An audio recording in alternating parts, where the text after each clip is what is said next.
할렐루야.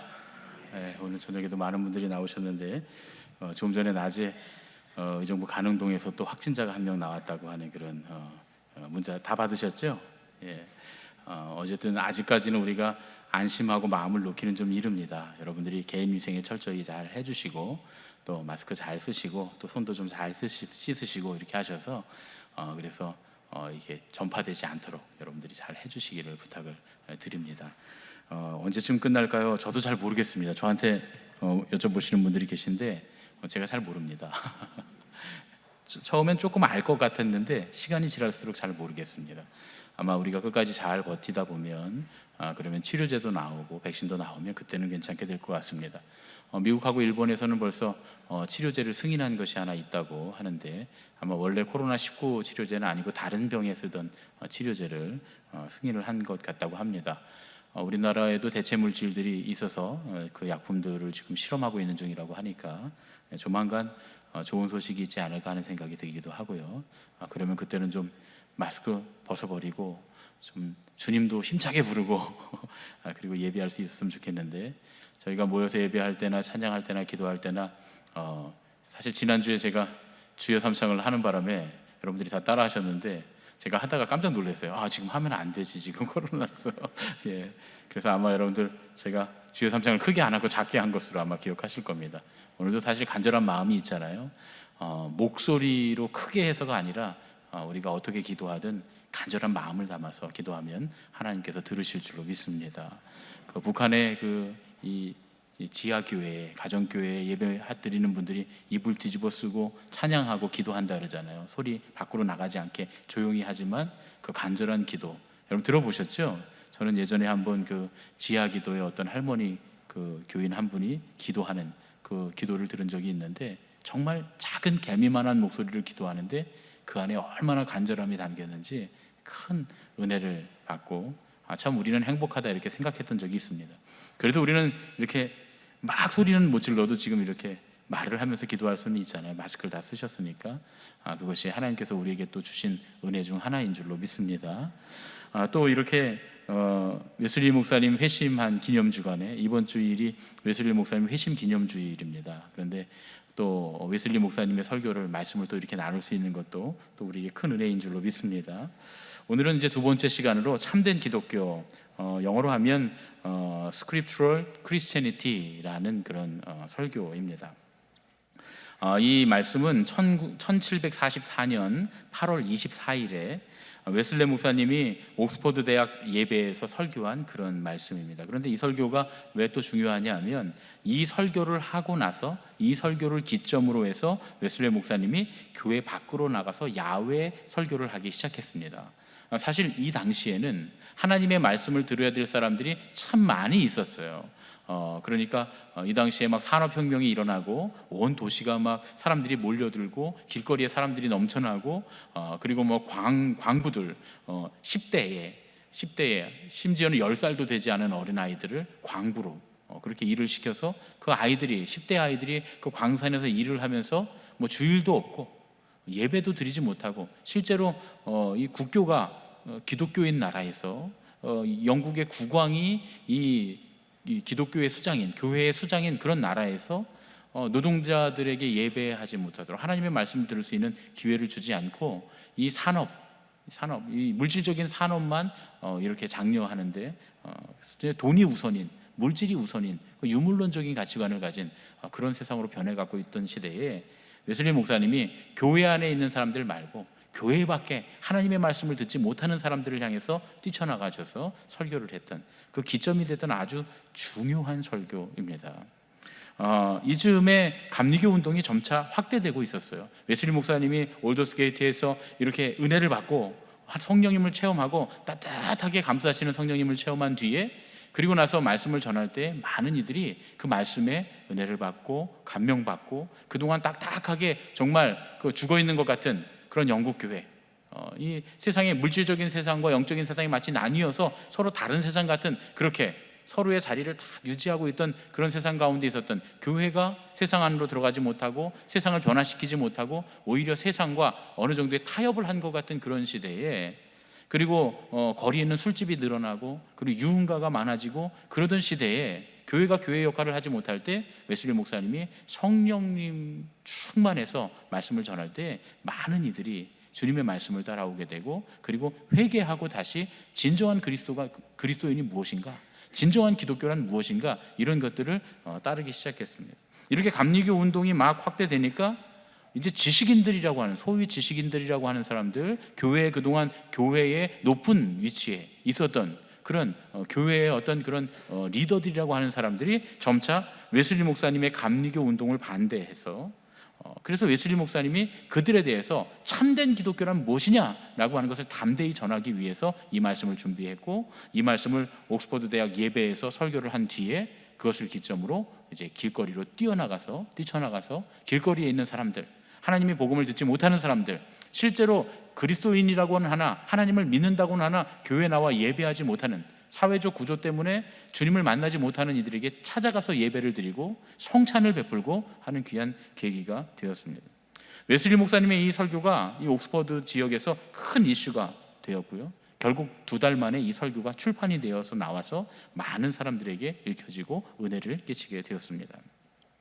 이제 본격적으로 이 말씀을 전하게 될 텐데, 웨슬리 목사님 먼저 성령의 충만함에 대해서 말씀을 합니다. 성령 충만함을 받았다라고 하는 기록은 사도행전 2장과 4장에 나옵니다. 그런데 이 사도행전 2장과 4장의 역사가 좀 다릅니다. 2장에는 성령을 받아서 성령의 불의 혀 같은 것이 사람들의 머리 위에 임하고 그리고 막 방언을 말하고, 그뿐만 아니라 나가서는 표적과 기적들, 이적과 기사들이 막 일어났다라고 2장에는 기록이 되어 있습니다. 병고침 받은 사람들이 있고, 그것 때문에 나중에 3장에 보면 그것 때문에 또 재판을 받게 되고, 사람 병고친 것 때문에 오히려 베드로와 사도들이 어떻게 말하지 못하고 정죄받지 않고 풀려나게 되는 그런 과정들이 또 기록이 되어 있습니다. 그런데 4장에 보면 성령께서 충만하셨다라고 하는데 전혀 기적이 일어나지 않습니다. 뭐 방언을 막 쏟아내지도 않고, 막 안수하니까 사람들이 낫고 귀신이 물러가고 이런 일들이 일어나지 않고, 어떤 일들이 일어나냐면 믿는 사람들이 함께 자기의 갖고 있는 것들을 함께 나누고 유무상통하고, 그리고 하나님의 말씀을, 핍박과 곤란과 환란이 있고 대적하는 사람들이 있어도 하나님의 말씀을 담대히 증거하는, 그러니까 하나님 말씀 증거하니까 하나님 말씀에 반대하는 사람들이 쓰러져 죽었다 이런 얘기는 없어요. 그런 건 전혀 없습니다. 그런 기적이 일어나지 않습니다. 그리고 하나님의 복음을 증거하니까 갑자기 가난한 사람들이 부자가 됐다, 하늘에서 금덩어리가 떨어졌다, 이런 얘기 전혀 없어요. 뭐 항아리에서 갑자기 구약에 있는 그런 기적들, 엘리사의 기적처럼 그렇게 뭐 기름이 올라온다거나 아니면 먹을거리가 올라온다거나 이런 일도 일어나지 않았습니다. 어떻게 했느냐? 그냥 핍박이 있고 반대자가 있지만 하나님의 복음을 담대히 증거하고, 그 다음에 있는 사람들이 자기 것을 내서 가난한 사람들을 돕는, 그래서 함께 나누고 함께 쓰는 그런 유무상통의 사회, 섬김의 사회가 만들어졌다는 겁니다. 그러니까 이 웨슬리 목사님이 여기서 이렇게 말씀하세요. 성령의 충만함이 임할 때 특별한 은사가 병행되는 것이 일반적인 것인지 그때만의 사건일지는 알 수가 없다, 이렇게 말씀하세요. 사실 이 말씀에는 성령의 역사가 일어난다, 성령 충만하다고 모두 다 막 기적을 일으키고 방언이 터지고 그렇지 않을 수도 있다는 의미가 이 안에 내포되어 있는 겁니다. 그러니까 어떤 분들, 그런 분들이 있어요. 성령 받았는데 나 성령을 못 받았어요 목사님. 왜요? 방언을 못해요. 그렇지 않습니다. 그건 다른 문제입니다. 성령을 받았으면 막 예언을 하고 그리고 막 사람들 병을 고치고 막 그래야 되는데 저는 그런 은사가 없어요 목사님. 저는 성령을 못 받은 것 같아요. 그렇게 생각해 보면 저도 좀 많이 부족한 목사입니다. 저 물론 이제 중학교 1학년 때 기도하다가 방언의 은사를 받아서 기도하다 방언 기도를 하기도 하고 이렇게 하지만 저도 보면 뭐 예언의 은사라든가 뭐 그런 건 예언할 수 있어요. 이제 여러분 조금 있으면 더워집니다. 뭐 이런 건 예언할 수 있어요. 그런 걸 할 수 있는데 와서 목사님 저 이번에 취직했는데 뭐 이 시험 봤는데 잘 될까요? 안 될까요? 이런 건 모르겠어요. 목사님 이번에 우리 아이가 시험을 봤는데 잘 될까요? 잘 모르겠어요. 그냥 기도만 할 뿐이죠. 하나님께서 선하게 역사하셔서 선한 길로 인도해 주시고 열심히 수고한 것에 보람이 있게 하여 주시옵소서, 이렇게 기도할 뿐이지만 붙는다 안 붙는다 어떻게 된다 제가 말할 수 없습니다. 저는 그런 은사는 없습니다. 어떤 분들은 뭐 지금부터 열심히 100일 동안 새벽 기도회를 하고 열심히 100일 동안 감사헌금을 하면 잘 될 거예요, 뭐 이렇게 얘기하시는 목사님들도 계시다 그래요. 옛날에 그런 분들 많이 계셨죠. 저는 모르겠어요. 왜냐하면 내가 그렇게 했다가 안 되면 어떻게 해요? 안 되잖아요, 그렇죠? 그러니까 잘 모르겠어서 그런 거 잘 시키지 못합니다. 예언의 은사 없습니다. 병고침의 은사 없어요. 물론 제가 안수해서 나은 경우는 있어요. 그런데 제가 예전에 은사에 대해서 물어보니까, 은사에 대해서 공부하다 보니까 은사가 75% 정도 일어나야 은사라고 할 수 있다 그러더라고요. 어떤 분이, 누가 기준을 세우는지 모르겠지만 보통 75% 정도가 일어나야 은사가 있다라고 말할 수 있다는 거예요. 그러니까 그냥 섣불리 한 번 일어났는데 나 은사가 있다 이렇게 말 못하려고 누가 만드신 법칙인 것 같아요. 그러니까 제가 10명한테 안수를 했는데 7명에서 8명 정도는 나아야, 다 병이 씻듯이 딱 나야 제가 신유의 은사가 있는 거거든요. 저는 그렇게까지 많이 고쳐보지 못했어요. 심지어 제가 안수하고 열심히 기도했지만 돌아가신 분들도 여럿 계세요. 그러니까 저는 신유의 은사는 없다고 봐야 되겠죠. 그렇다고 하나님의 역사가 안 일어나느냐? 그렇진 않아요. 저도 또 뭐 기가 막힌 상황에서 정말 기가 막히는 상황, 이게 도저히 어쩔 수 없는 상황 가운데 심지어는 그 자신도 포기하고 나도 포기했는데, 이건 비밀인데 참 이게 말하면 안 되는데, 저도 마음속으로 이건 어떻게 사람이 다시 살 수 없겠구나라고 생각했는데 안수해서 즉시로 살아나신 경우도 있습니다. 나중에 제가 간증할 기회가 있을 것 같아요. 근데 그런 일들도 물론 있었어요. 그러니까 하나님의 역사는 분명히 일어납니다. 웨슬리 목사님도 그 얘기예요. 하나님의 역사는 분명히 일어난다. 성령이 계시면 하나님의 역사는 분명히 일어나는 줄로 믿습니다. 그런데 중요한 건 하나님의 역사가 일어나야 성령의 역사다라고 말할 수는 없다는 거예요.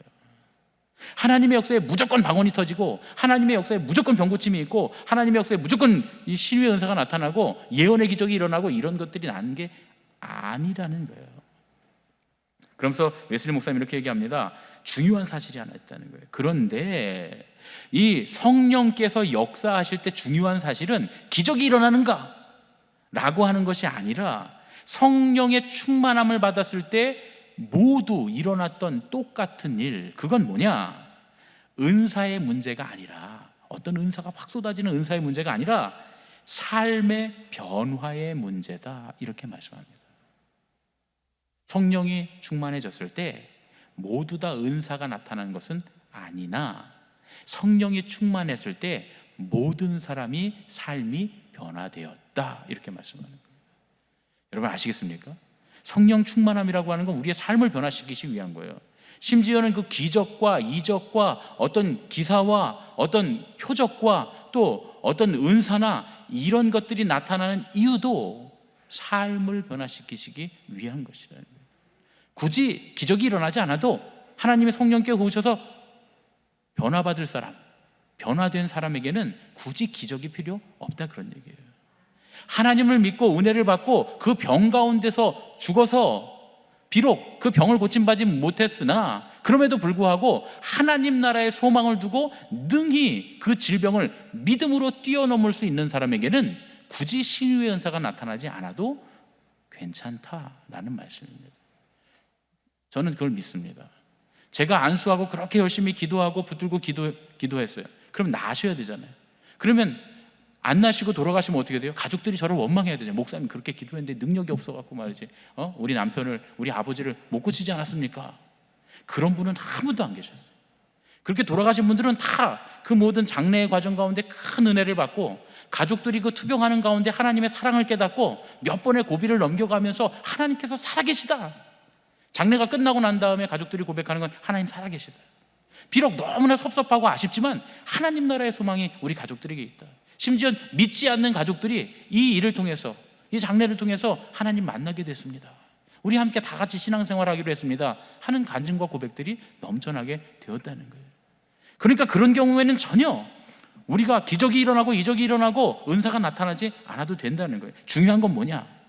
성령의 열매가 맺어졌는가? 그리스도 안에 있는 그 그리스도의 마음이, 그들의 마음이 그리스도 안에 있는 그리스도의 마음으로 변화되었는가라는 거예요. 그 문제가 바로 성령 충만의 핵심입니다. 빌립보서 2장 5절로 8절까지의 말씀입니다. 함께 읽겠습니다. 시작.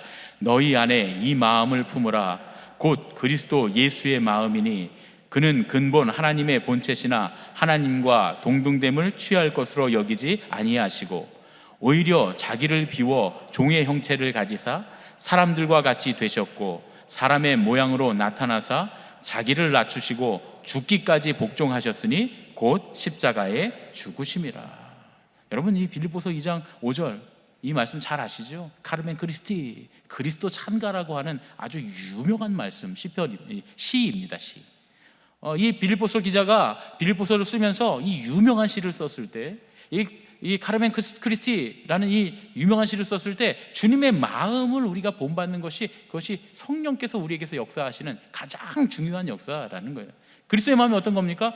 하나님의 본체이시지만 그 보좌를 버리고 이 땅에 우리가 구하시기 위해 이 땅에 내려오셔서 십자가에 죽으셨다는 거예요. 종의 형체를 가지시고 이 땅에 오셔서 우리를 위해서 죽으셨다는 거예요. 그러나 하나님께서 그렇게 죽으신 예수님을 다시 부활하게 하셔서 하나님 우편에 앉게 하셨다라고 하는 바로 그 이야기입니다.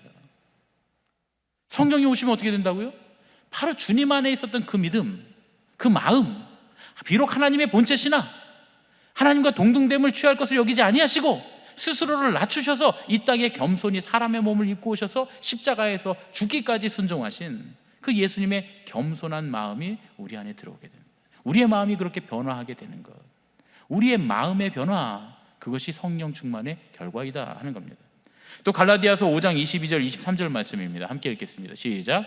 오직 성령의 열매는 사랑과 희락과 화평과 오래 참음과 자비와 양선과 충성과 온유와 절제니 이 같은 것을 금지할 법이 없느니라. 보세요. 성령님이 오셔서 충만하면 성령의 열매가 성령의 결과가 나타나게 되는데, 결과라는 말이 열매라는 뜻 아닙니까? 성령의 결과는 뭐냐? 성령의 열매는 뭐냐? 우리가 생각할 때 성령이 나타나시면 불 받고 성령 충만, 능력 충만, 기적이 일어나고 이런 줄 알았는데 성경은 그렇게 말씀하지 않았어요. 사도 바울이 갈라디아 교회에 뭐라고 말씀하십니까? 성령의 열매는 너희가 방언을 받고 너희가 능력을 얻고 그리고 너희가 은사 충만해서 기적을 일으키고, 그렇게 말씀하시지 않고 성령의 열매, 성령의 결과는 사랑, 희락, 화평, 오래 참음, 자비, 양성, 충성, 온유, 절제, 이렇게 열매를 맺게 된다는 거예요. 이 열매가 뭡니까? 우리의 성품이죠. 우리의 태도입니다. 우리가 신앙을 어떻게 대하는가, 우리가 삶을 어떻게 대하는가, 우리의 삶에 대한, 신앙에 대한 태도, 우리의 성품, 그것이 변하게 되는 것, 그것이 성령 충만의 결과다, 이렇게 말씀합니다. 그러니까 성령께서 충만하시는 이유는 뭐냐? 그리스도인들로 하여금, 우리로 하여금 사랑과 희락과 화평과 인내와 자비와 양성과 충성과 온유와 절제의 이 모든 성품들, 이 태도를 갖도록 하게 하고, 그 내적인 변화를 통해서 이 내적인 그리스도의 겸손한 마음을 품고 성령의 열매를 맺는 이 내적인 변화를 통해서 외적으로 우리의 삶의 태도와 우리의 삶의 행동이 의로운 삶으로 변화되게 함으로써 믿음의 역사와 소망의 인내, 사랑의 수고를 이루는 가운데서 그리스도께서 행하신 것처럼 우리도 행할 수 있도록 하기 위한 것, 이것이 성령 충만이다, 그런 얘기죠. 웨슬리 목사님은 이것이 기독교의 참모습입니다, 이렇게 말씀하십니다. 신앙의 역사는, 신앙의 역사, 그러니까 여러분 이제 신앙의 역사라면 우리가 말하는 히스토리 역사가 아니고 신앙께서 일하시는 것, 신앙을 통해서 일하는 것, 신앙의 일, 신앙의 역사, 신앙의 일은 뭐냐? 우리 심령 안에서 일어나는 하나님의 역사입니다.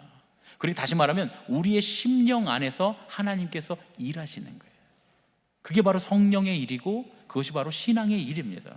이것으로 말미암아서 우리 안에 구원의 역사가 이루어집니다. 구원의 사건이 우리 안에 이루어지게 된다, 그런 말씀이죠. 지난주에 제가 왜 설교를 준비할 때 그 설교와 이 설교를 이렇게 이어서 준비를 했냐면, 지난주에 있었던 말씀이 여기 이어지기 때문에 그렇습니다. 지난주에 우리가 함께 나눴던 말씀, 그리스도께 접붙임을 받아서 우리가 모든 죄의 책임을 면하고 우리 안에 두려움이 사라지고 죄의 영향력에서 벗어나는 바로 그 구원, 우리가 그걸 구원이라고 했잖아요. 죄로부터의 구원.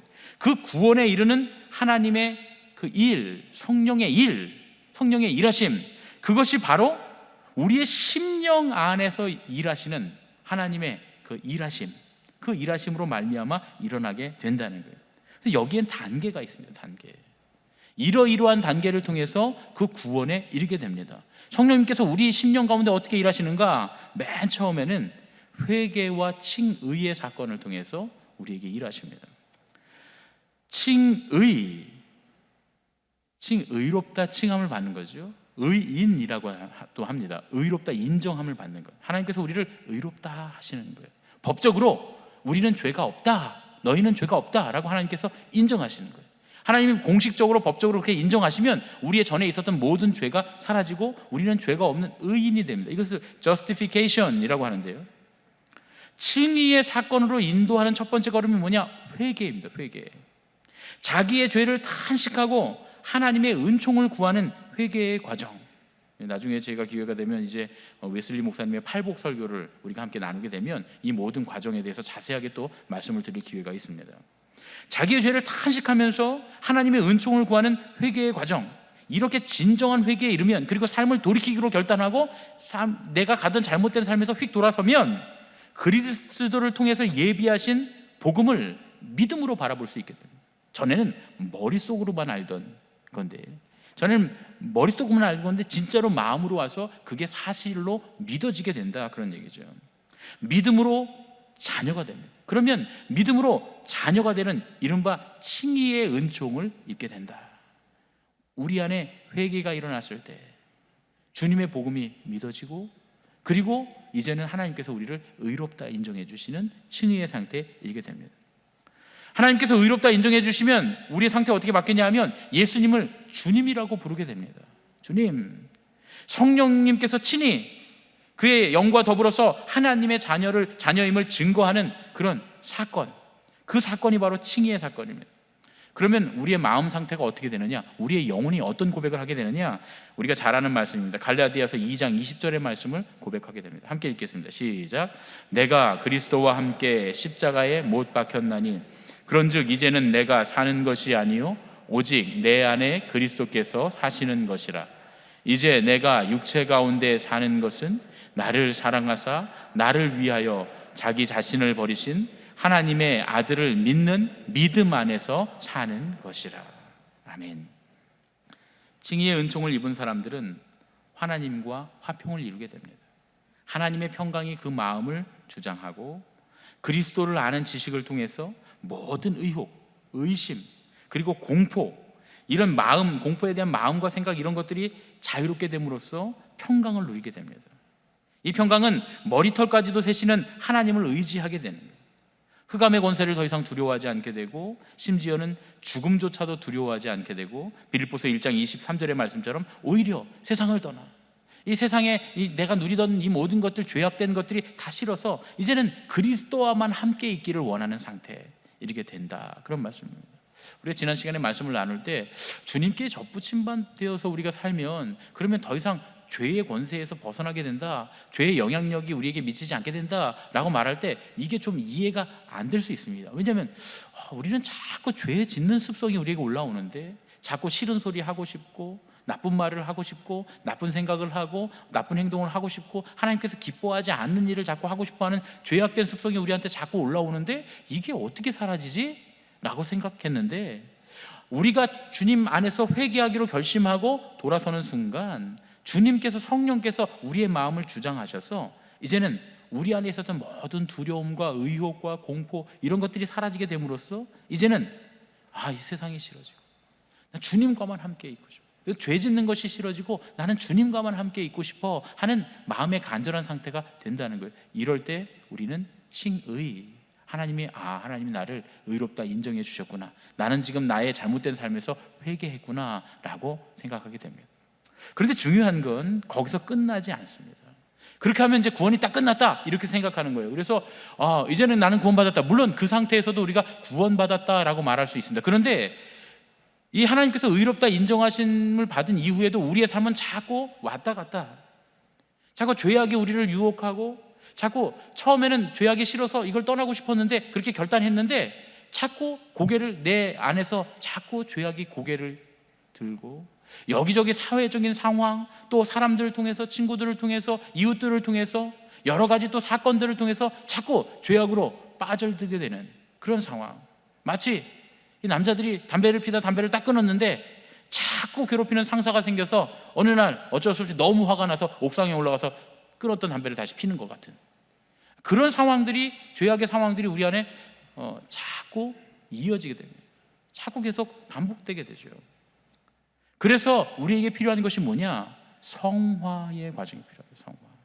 웨슬리 목사님은 성화, 거룩하게 되는 과정을 통해서 우리가 완전할 수 있다라고까지 말씀했습니다. 여기서 완전이라고 하는 말에 대한 크리스찬 퍼펙션이라고 하는데요, 이 크리스찬 퍼펙션이라고 하는 완전이라고 하는 말은, 기독자의 완전이라고 하는 말은 조금 우리가 생각해 봐야 될 필요가 있습니다. 이거는 사실은 여기서 완전하다, 퍼펙션이라고 하는 말이 하나님처럼 된다는 뜻은 아닙니다.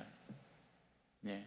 하나님처럼 된다고 하는 말은 영어로 말할 때는 deification이라고 하는 단어를 써요. 이 deification 뭐냐면 신화되는, 신화. 그래서 심지어 이것도 정확히 말하면 동방신학의 개념인데, deification조차도 하나님처럼 되는 건 아니에요. 하나님과 합일에 이르는 거지. 하나님 합일. 하나님께서 원하시는 완벽한 상태, 그러니까 하나님과 내가 하나가 되는 그런 과정을, 이제 동방신학은 좀 약간 신비로운 신비신학이 있어서, 신비주의적 신학이 있어서 하나님과 딱 합일되는 그런 상태, 그런 상태를 deification이라고 표현하기도 합니다. 그런데 웨슬리 목사님은 이런 deification을 말하는 게 아니라 perfection, 이게 뭐냐면 완성되는 거예요. 기독교인으로서 완성되는 거. 더 이상 죄악에 휘둘려서 죄악 가운데 살고 세상 가운데 살지 않고 하나님과 함께 동행하며 하나님께서 원하시는 그 길 안에서 엇나가지 않고, 하나님께서 우리에게 정해주신, 하나님께서 우리에게 원하시는, 하나님께서 기뻐하시는 그 길로 하나님의 나라까지 가게 되는 상태, 그 상태를 크리스찬 퍼펙션이라고 했습니다. 그리고 그 과정을 뭐라고 하느냐? 우리가 자꾸 우리 안에 있는 일어나는 죄악들이 꼬리를 물고 일어날 때 그것들 가운데서 다시 믿음으로, 성령께서 도우심으로 제자리로 돌아올 수 있는, 삐뚤어 나갔다가 제자리로 돌아오고 삐뚤어 나갔다 제자리로 돌아오는 이 모든 과정, 그래서 완전까지 이루게 되는 그 모든 과정을 sanctification, 성화라고 그렇게 말합니다. 칭의에 이른 사람들은 성화의 삶으로 반드시 나가게 되어 있습니다. 왜냐하면 성령께서 내 안에서 내주하시기 때문에. 그래도 내 안에 있는 죄악들과 그동안 죄악된 습성들이 자꾸 나를 죄악으로 끌고 가려고 하지만, 그러나 이미 성령께서 내 안에 내주해 계시기 때문에 성령께서 계속 역사하셔서 나를 조금씩 날마다 조금씩 거룩해지게 만들어 가십니다. 이것이 우리에게 은혜입니다. 우리는 지금 이 과정 가운데 있는 줄로 믿습니다. 내가 하는 게 아니라 성령님께서 하시는 거예요. 성령님께서 가다가도 싫어지게 하시는 거예요. 내가 이만큼 삐져나왔을 때 이거 아니지, 싫어. 난 그래도 하나님께서 가는 게 좋아. 이 칭의에 이른 사람이 성화의 삶으로 나아가는 그 과정, 그 상태를 웨슬리 목사님 이렇게 표현합니다. 그는 주님을 찬양하며 그분을 기뻐한다. 이 기쁨은 오직 그리스도 안에서 체험할 수 있는 이루 말할 수 없는 기쁨이며, 하나님의 영이 우리의 영과 더불어 우리가 하나님의 자녀인 것을 증거해 주시는 기쁨이요, 하나님의 영광 곧 의와 거룩함으로 완전히 새로워지며 영광의 면류관에 참여하는 소망으로 말미암은 기쁨이다. 이렇게 말씀합니다. 이 성화의 삶이 점점 성숙되면서 될수록 하나님을 향한 사랑이 날마다 커지는 거예요. 시편에 보면 그 주의 장막이 어찌 그리 아름다운지요. 그 시편의 시들을 보면 하나님을 그렇게 이 시인들이 사랑해요. 그렇죠? 다윗도 그렇고. 그 보면 이거 뭔가 좀 과장된 것 같아요. 처음에 신앙이 없을 때 보면 이 사람들 정말 아무리 시라도 그렇지 이렇게 과장을 하는, 뭐 하나님을 그렇게 사랑해, 하나님을 무슨 연인처럼 사랑해, 이렇게 말할 수 있어요. 그런데 실제로 성화의 과정에 이르게 되면, 이 성화의 삶이 성숙해지면 하나님을 향한 사랑이 날마다 커지게 됩니다. 그리고 이 하나님을 향한 사랑이 넘쳐요. 외연, 내연, 외연. 안에서 끌어 넘치니까 밖으로도 끌어 넘치는 상태에 이르게 됩니다.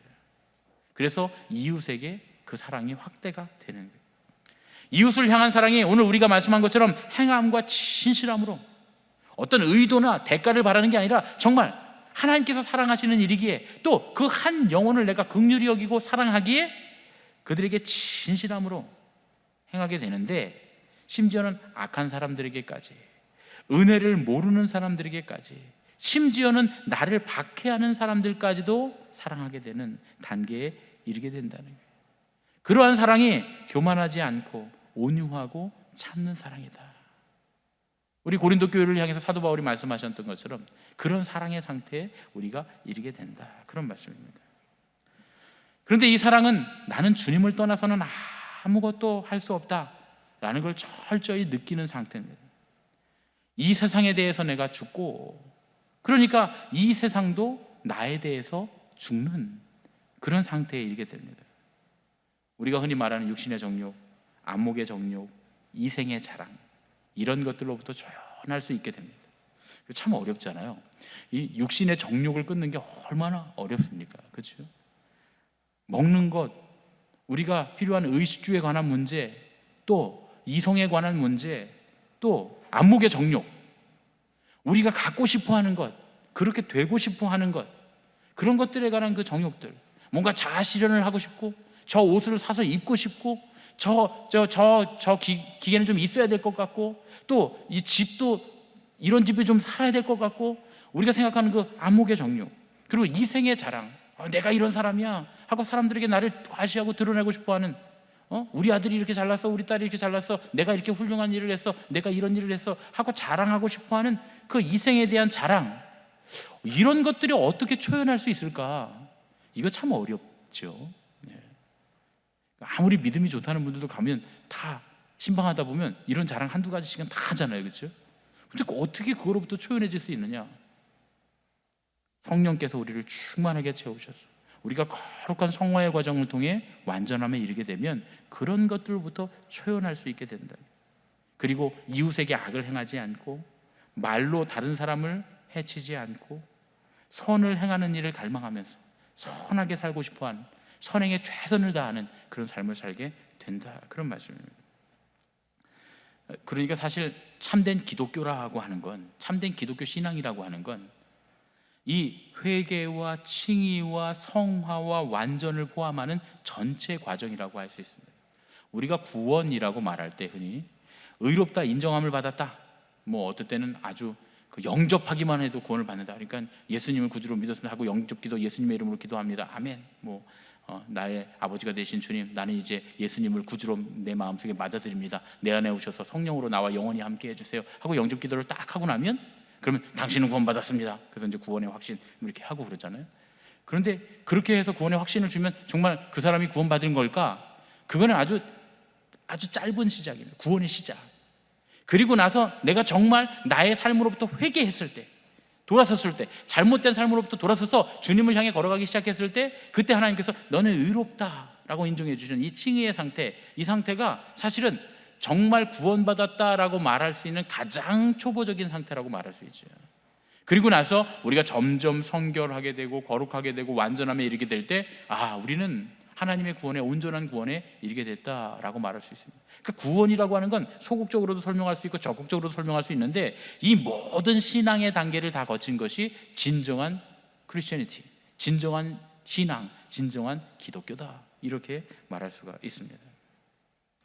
그래서 이 기독교적인 삶이 이렇게 완전함에 이르게 되면, 그때는 나 개인의 삶에만 머물게 되는 게 아니라 아름다운 공동체 안에서 그 공동체를 아름답게 이루고 함께 떡을 떼고 서로 교제하면서 함께 기도하기에, 하나님의 말씀을 함께 따라 살기에 힘쓰고 애쓰는 모습으로 나타나게 된다, 예수님 목사님이 이렇게 말씀합니다. 그리고 나서 이제 우리가 정말 기독교인이라면 이 단계에 이르고 난 다음, 혹은 이 단계에 이르는 과정에서 또한 우리가 점점 거룩하게 돼가면서 꼭 우리의 삶 가운데 나타나게 되는 것이 무엇이냐? 그건 우리가 지금 경험하고 있는 이 참된 기독교를 전파하게 된다는 거예요. 전파하게 된다는 거예요. 주님께서는 너희 빛을 사람 앞에 비치게 하라 하고 말씀하십니다. 참다운 이웃사랑이라고 하는 건 이 인간들의 삶 가운데 그 참혹한 모습, 그 참담한 모습을 그냥 외면하지 않는 것입니다. 우리가 길 잃어버린 사람들, 고통당하고 있는 사람들을 외면하지 않고 그들을 주님께로 이끌게 하는 것. 다시 말해서 복음의 전파라고 하는 건 믿는 사람들이 누구나 다 한결같이 해야 되는 일이다, 그런 말씀입니다. 사람들로 하여금 다가올 진노를 피하게 하고 지옥의 형벌을 면하도록 권면하고 회개를 촉구하고 의를 전파해, 이렇게 사는 것이 의로운 것입니다. 그리고 다가올 심판이 있다라고 하는 사실을 가르쳐야 한다는 거예요. 잠자는 이들을 깨워서 그리스도의 복음을 선포하고 이미 믿는 사람들에게는 그 사랑과 선행을 끈기 있게 계속하도록, 그 점점 더 성화의 과정을 지나서 완전해질 수 있도록 이끌어주는 것, 그것이 우리에게 필요하다, 그런 얘기입니다. 그런데 이렇게 우리의 기독교를 전파하게 될 때 예수님 목사님 뭐라고 말씀하냐면, 반대를 수반할 수밖에 없다는 거예요. 아마 그랬던 것 같아요. 웨슬리 목사님이 진정한 기독교, 순전한 기독교에 대해서 계속 설교를 하는데, 그렇잖아요. 여러분, 이렇게 사는 것이 신앙입니다 라고 말씀드리는 거예요. 오늘 낮에도 제가 여러분께 신앙에 대해서 이야기했잖아요. 거룩하게 산다는 것이 무엇이냐, 이렇게 사는 것이 거룩하게 사는 것입니다 라고 말하는데, 마음에 부딪히는 분 계셨어요? 은혜 받으셨죠? 근데요, 희한하게도 마음에 부딪히는 사람, 그 설교를 듣고 미워하는 사람이 생기게 될 수 있습니다. 목사님이 내 얘기하고 있어. 내가 지난번에 뭐 한마디 했더니만 목사님이 기억하고 있다가 나를 찔러 말이지. 그런 사람이 있을 수 있어요. 웨슬리 목사님 때도 그랬습니다. 웨슬리 목사님, 순전한 기독교란 이런 것이다, 우리가 신앙에 집중해서 살아가야 된다 그러니까 거기서 조직을 이루고 뭔가 권력을 누리고 하고 있었던 종교 지도자들이, 소위 지식인들이라고 하는 사람들이 마음에 찔리는 거예요. 왜냐하면 자기들이 지금 가난한 아이들, 어린아이들, 가난한 노동자들을 착취하고 있잖아요. 그러니까 자기들은 부를 누리고 살면서 그 어린아이들이 심지어 12살도 되기 전에 탄광에서 이 폐병으로 죽어가는 그런 끔찍한 사회 가운데, 그 영국의 산업혁명이라고 하는 것이 우리가 보기에는 기술이 많이 발달하고 크게 이 사회에 도움이 된 것 같지만, 사실은 그 당시의 사람들은, 그 많은 사람들이 공장에서 죽어가고 괴로움을 당해갔던, 도시의 비민들이 넘쳐났던, 괴로움을 당했던 그런 결과를 낳게 됐다는 것, 뭐 우리가 사회 시간에 다 배웠던 거 아닙니까?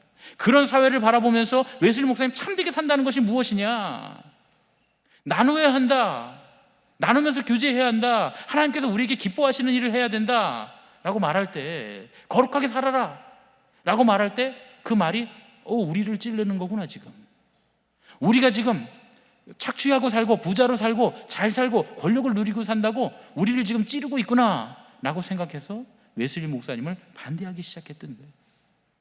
그래서 웨슬리 목사님이 결국은 밖으로 뛰쳐나가서 길거리에서 전도하고 하나님의 복음을 전하고 예배를 드리고 세례를 베풀 수밖에, 성례를 베풀 수밖에 없었던 그런 상황을 만들어 냈었던 겁니다. 그래서 웨슬리 목사님이 이렇게 말씀하신 것 같아요.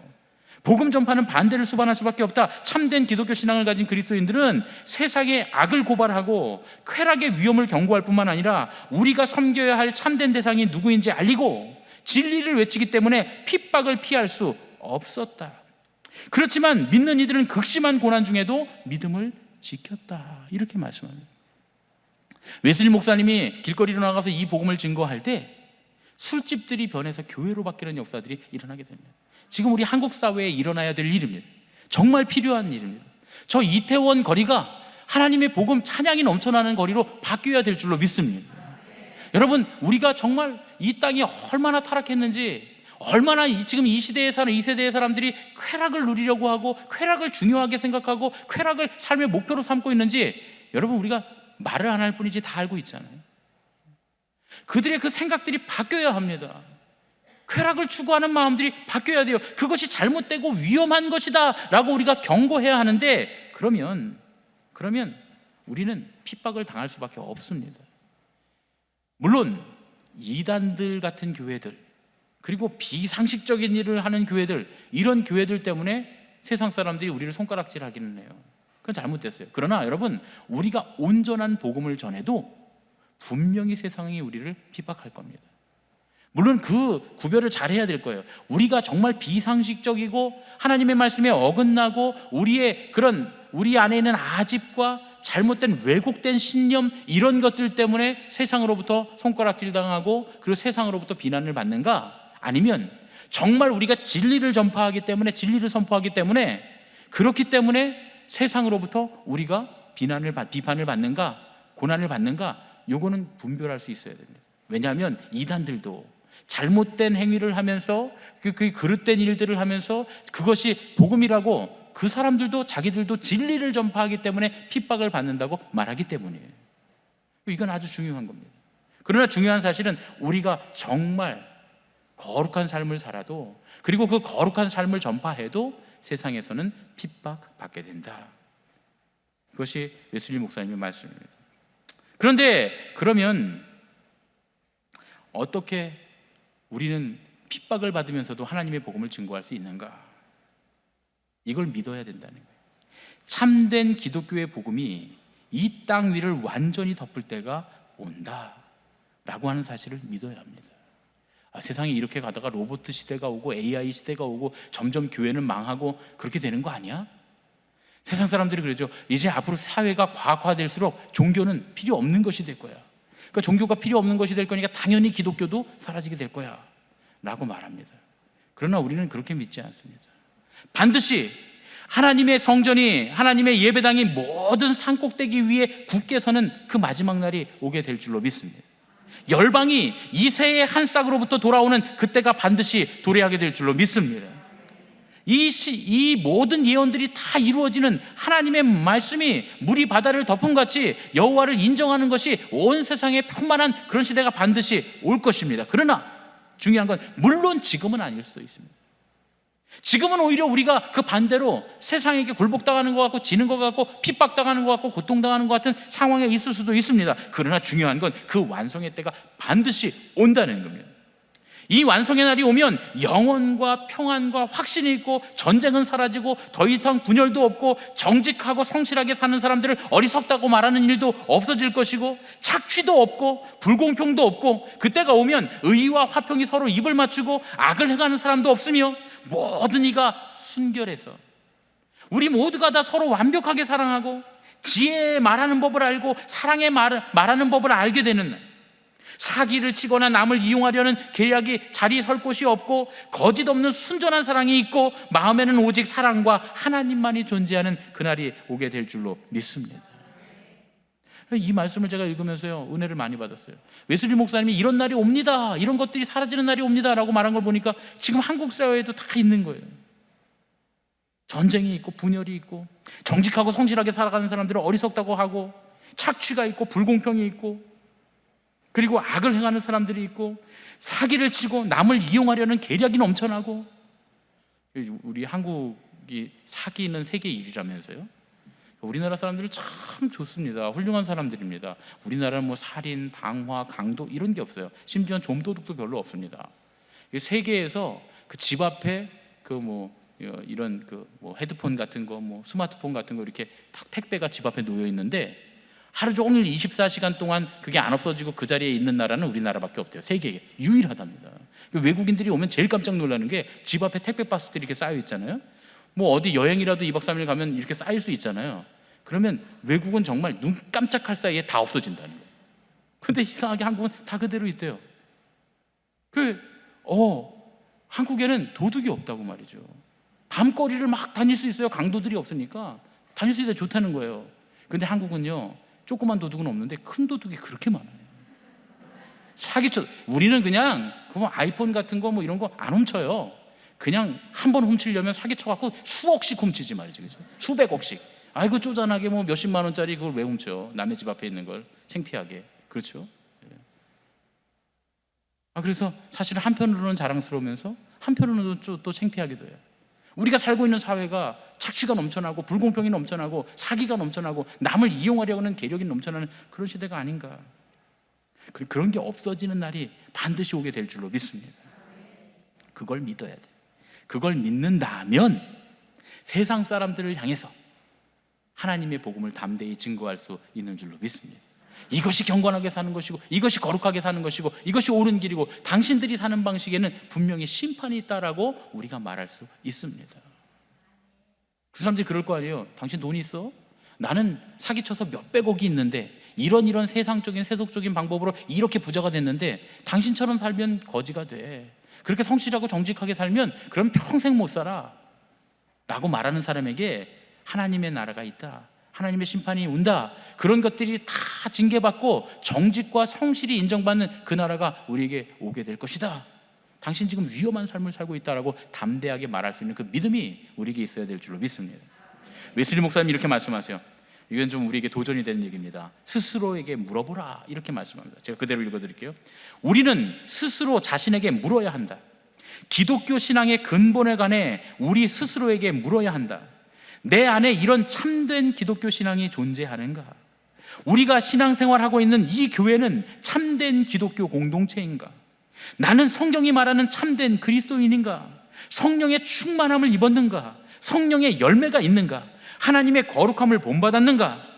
불행하게도 지금 우리 크리스천들은 참된 기독교 믿음에 대해 이야기하는 것 자체도 감당하지 못한다. 말하려고 하지도 않는다. 이 시대는 성경이 말하는 참된 기독교의 희망이 보이지 않는다. 그래서 우리는 엎드려 기도해야 한다. 제가 이 부분을 읽으면서 어떻게 300년 전 영국의 상황이 지금 이 한국 교회의 상황과 이렇게 닮았을까 하는 생각을 해보게 됐습니다. 우리는 반드시 성경이 우리에게 말씀하시는 참된 기독교를 회복해야 할 줄로 믿습니다. 그래야 우리가 세상에 대해서 죽고 세상도 우리에 대해서 죽는 역사가 일어나게 됩니다. 그렇게 될 때에만 우리도 변화하고 이 세상도 변화하고 하나님 나라가 우리에게 임하시고 도래할 줄로 믿습니다.